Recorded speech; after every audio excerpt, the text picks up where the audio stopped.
Kahit umuulan, maraming nagsimba ngayong unang Biyernes ng Setyembre sa Quiapo Church. At live mula sa Maynila, may unang balita si Jomer Apresto. Jomer! Igan, good morning. Sa kabila ng masamang panahon, marami pa rin mga deboto ang nagtungo dito sa Quiapo Church sa Maynila ngayong first Friday ng September. Hindi alintana ng mga deboto ng Jesus Nazareno ang pag-ulan na naranasan sa bahagi ng Quiapo Church mag-aalas 5 ng madaling araw kanina, tulad ng 45 years old na si Edith Dimalanta na galing ng Tondo. Mas malakas daw ang pananampalataya niya kaysa sa takot na magkasakit dahil sa ulan.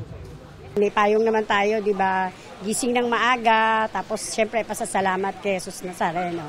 Marami, syempre sa pamilya ko, sa mga apo ko, para sa lahat, sa buong bansa. Sa atin, syempre marami na tayong nangyayari sa atin, di ba? Dami ngayon lalo na yung sa bungeros natin yan. Kasi may friend ako dyan na yung kuya niya, kaya yun din. Naabutan din namin ng 63 years old na si Tatay Sam Albaran habang nagpapatila ng ulan malapit sa simbahan. Katatapos niya lang dumalo sa banal na misa. Sa loob daw ng simbahan ng Quiapo siya natutulog tuwing Huwebes ng gabi para maaga siyang makapagsimba kinabukasan. Bahagi raw ito ng kanyang panata sa poon. Para ako unang-una sa misa. Pero hindi ako hinihiling. Secret na lang ngayon.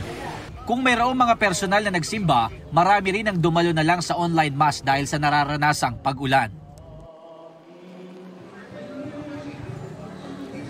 Igan, sa mga oras na ito ambon na lamang ang nararanasan dito sa bahagi ng Quiapo Church. Para naman sa schedule ng banal na misa, oras-oras pa rin yan hanggang mamayang alas 12 ng tanghali. Magkakaroon ulit ng misa mamayang alas 3 ng hapon hanggang alas 8 ng gabi.